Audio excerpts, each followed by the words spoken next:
अक्कलकुवा तालुक्यात भांगरापाणी या गावात शेतकरीकडे आम्ही आलो आणि विजिट दिली असताना हे जांभली गावात त्या शेतकरीच्या शेतामध्ये आता हे बघून घ्या, कारण कंटिन्यू अतिवृष्टी झाली आणि अतिवृष्टीने इतकी मोठी शेतकऱ्यांची नुकसान झाली आहे का जे धान्य होता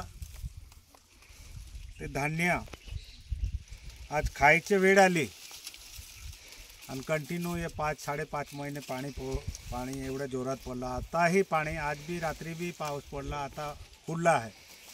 पण या शेतकरीच्या शेतामध्ये आम्ही विजिट दिली असताना आता विचार करा इतके मोठे हुक झाले आहे। म्हणून मी जरी शासनामध्ये आहे पण शासनाला माझी विनंती हे राहील का ताबडतोड या अक्कलकुवा धडगाव तालुक्यामध्ये किंवा या नंदुरबार जिल्ह्यामध्ये ताबडतोड चौकशी करू नये। ज्या ज्या शेतकरीची नुकसान झाली आहे त्या नुकसान भरपाई ताबडतोड सरकार करायला पाहिजे।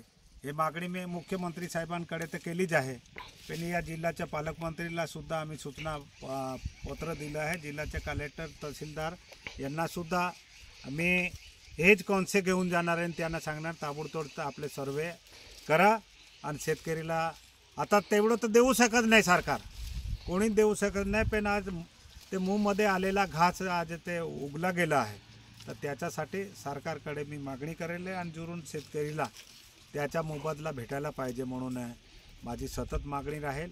आणि या तालुक्याचे तहसीलदार, तलाठी यांना सुद्धा मी आता इथून जाऊन लागेल ताबडतोड आदेश करेल आणि सर्वे करून त्या शेतकरीला त्याचा मोबदला भेटायला पाहिजे म्हणून मी शासनाकडे सुद्धा मागणी करणार आहे।